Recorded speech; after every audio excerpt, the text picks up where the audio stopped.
Welcome to livingpianos.com. Robert Estrin here with a very important video. It's amazing that I've never made a video on how to practice with a metronome.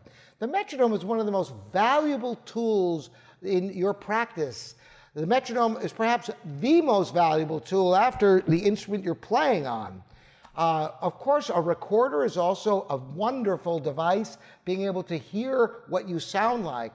But the metronome is something that should be on your piano whenever you practice, to check your work and to work out passages. So for example, let's say you're working on the famous Alla Turca movement of the Mozart Sonata.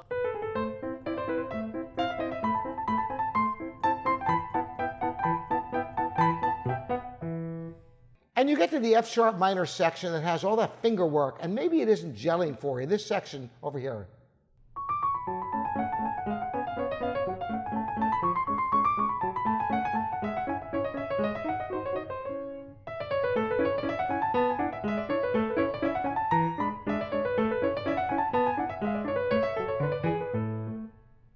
Now, what some people might think you want to do is go through the whole piece with the metronome, and there is a place for that.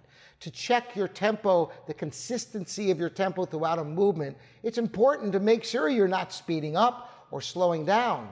But what I'm going to show you today is a valuable tool that the metronome provides in being able to take a passage like this, and let's say you aren't happy with it. It's not as even as you would like, and you wonder, what could you do about that? Well, you find a speed that you can play it really beautifully and perfectly evenly.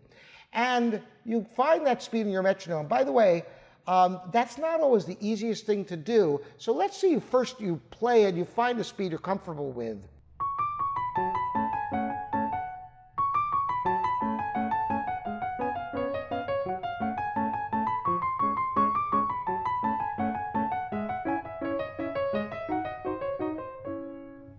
You can actually just take that much and work it up.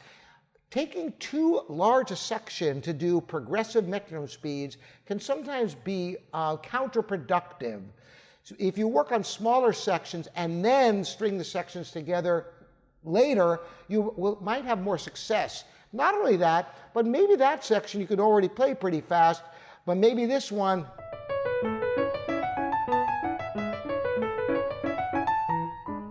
maybe you can't play that one as fast. So it's kind of unnecessary to work all those metronome speeds on both passages, or it might be the reverse. So finding the speed you're playing, right, finding that speed can be hard. Now, there are metronome programs like the one I'm using here where you just simply tap in the tempo. And there it is. And that's a real help. If you don't have that technology, what you want to do is just start tapping, and then put the metronome on, whatever speed it is, and try to match that speed. And then try to make sure it's comfortable for you. The most important thing is the first time you play the passage, make sure that you can play it perfectly. You might have to do a few tries to get it, but if you can't play it absolutely perfectly and repeatably, then you're not ready to go any faster. So find that speed first.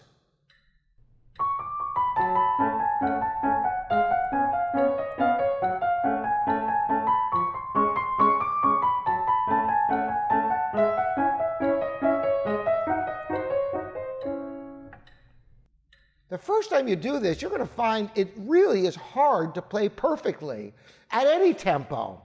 But here's the key. Spend the time on that front end, cementing it absolutely perfectly, as evenly as you can play.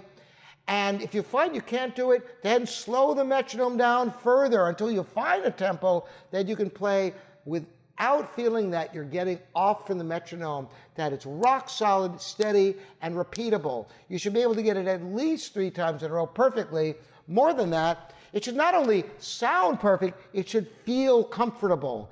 Then, once you have it at one speed, now, if you have an actual physical metronome, it actually has one benefit that digital metronomes, at least I haven't found an app yet that does this, And any of you have found an app, because there's so many metronome applications for mobile devices that it's really tough to know if any of them have the actual speeds that are on a physical metronome. Physical metronomes, for example, go 60, 63, 66, 69, 72, 76, 80, etc., etc. More than that, if you had twice the speed, 60 to 63, if you were at 120, the next notch on the metronome is 126. It doesn't go up by 3 up there. So the progression of speeds on a metronome is calculated correctly. You don't want to go from, for example, 69 to 70 to 71. It's infinitesimally small. But 1 notch on the metronome, or maybe 2 notches at most, provides just the right amount of challenge to speed up a passage.